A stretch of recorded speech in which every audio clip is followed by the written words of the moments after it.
Hey guys, today I'm going to make some beef stew in the slow cooker. So let's get crocking. I just have your basic stew ingredients here. My wife always says I never put enough meat in the stew because I usually buy like 1 pound. So I found this 3-pound package in the discount bin. So I'll put 3 pounds of stew meat in there this time. That should make her happy. We'll be eating stew for a few days. I won't have to cook. And also another thing, sometimes in the comments people say, oh, those baby carrots you use suck. You should get real carrots. So I got these babies down at Andy's Produce, so we'll try some real carrots today. And one other thing, I was out of bouillon cubes. I usually use this type of bouillon cubes, but my friend Steph from the Lemon Crinkles channel, she suggested this better than bouillon, and that's what they carry down at Andy's. So I'm going to try this out today and see how that is. Let's get everything into the pot here. I already put 1 quart of water, and that doesn't look like enough, so that will be 2 quarts. Now this beef base, this better than bouillon, it says add 1.5 tablespoons per quart, so I guess I should put 3 tablespoons. I can't find my measuring spoons, so I guess we'll just use that. That should be close enough. 1. Most of it's sticking to the spoon though. 2. I can always add more later if I think it needs a little bit more. So I guess about 3.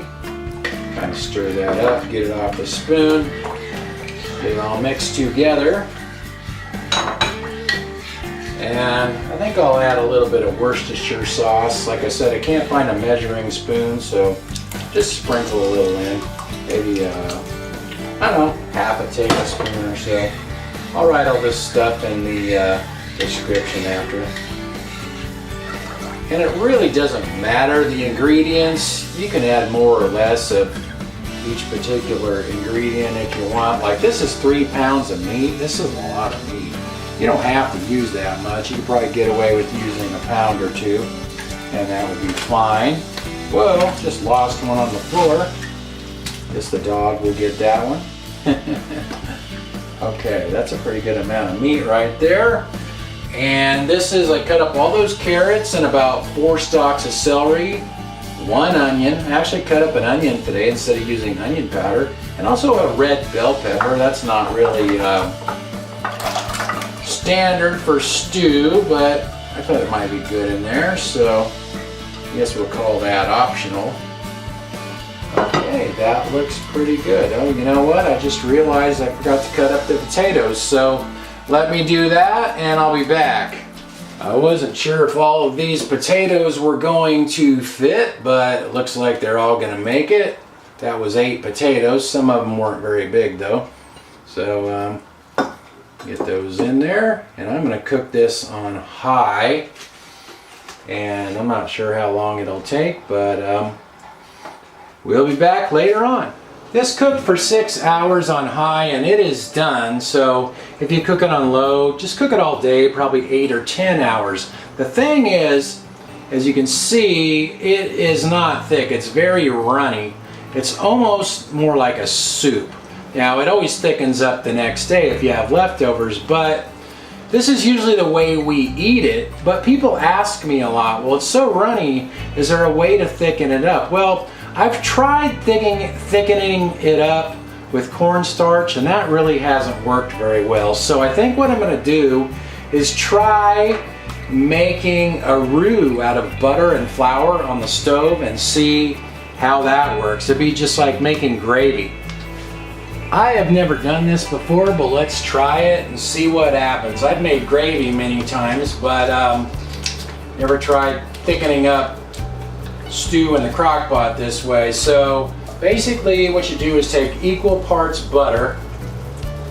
That is 1/3 cup of butter right here. The only bad thing about this is it's going to add a lot more calories to it with all the butter and flour. So I guess we'll have the healthier version and the heartier version. So hopefully this will thicken it up. I don't know. I guess we'll find out. And we just add, this is 1/3 cup flour, like I said, equal parts. And I'm just going to let that flour cook for a minute or two, just to cook the doughiness out of it. I have my burner on low heat, so I don't burn that here. It seems like a lot of butter. I probably could have used a little bit less butter, so just add a little bit more flour to it like that.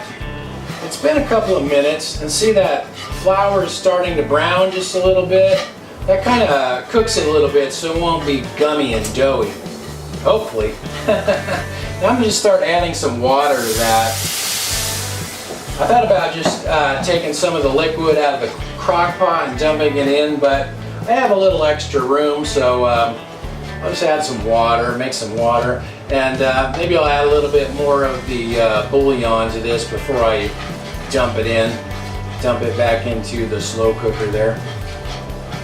It's kind of gummy, so I'll just cook it until it kind of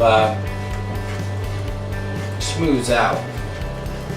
I added 2 cups of water to this, and it's starting to get runnier, kind of blend together. If I have to add more liquid, which I think I might, I think I'll just take some right out of my slow cooker there, because otherwise I'm probably going to overflow the slow cooker, get it too full. So I think I'll just keep adding this, taking the liquid out of the slow cooker now, and just keep adding that until all those lumps are out of there. This is looking pretty good. All the lumps are starting to cook out. It's pretty thick. Hopefully it won't be too thick. So I keep adding in some of the liquid from the slow cooker now, and it's thickening up really, really nice. I hope it's not going to make the sauce too thick. Hopefully it'll be okay. I think I'll add just a little bit more of my bouillon here too. Okay. This ought to be just like a nice thick gravy now. So I'll stir this just a little bit more, get all the lumps out, and then we'll just pour this whole thing into the slow cooker. And I turned the slow cooker up to high again. If you're cooking on low, you probably would want to turn it up to high as well. And then once we pour this in, let's just let it cook for a few minutes, and hopefully it will thicken that whole pot of stew up. This is nice and creamy and smooth. All the lumps cooked out. Looks really good. In fact, I add a little salt and pepper to that. Man, that'd be a great tasting gravy. If I had some potatoes, it'd be great on it. So let me find some oven mitts, and we'll pour that back into the slow cooker now. I really hope this works. I hate to ruin this whole pot of stew. Just pour that on in there. That just fits. And hopefully this will thicken that whole pot of stew right up. I guess we shall see. That is hot. Okay, let me stir this up. And I'll put the lid on there. Like I said, I turned it back to high. And I'll let it cook for a little while longer, and we'll see what the heck happens. It's been about an hour since I dumped that in there. So let's take a look at it now. That actually looks quite a bit thicker than it did. Let me grab a bowl and we'll try it out. Let's try this out and see how it is.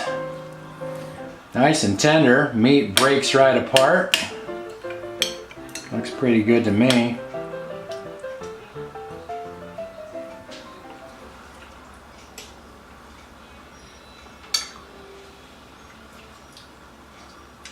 This turned out really good. Not only does that thicken it up, but the butter gives it a richer flavor. I'm really happy with that. You could probably use that method to thicken up other crock pot recipes as well. Like I said, I've tried cornstarch in the past and never really had much luck with it. I don't really like cornstarch for making gravy either. Just that roux like that with butter and flour seems to work the best. And I'm definitely going to use this method again. Thanks for watching, you guys, and I'll talk to you next time.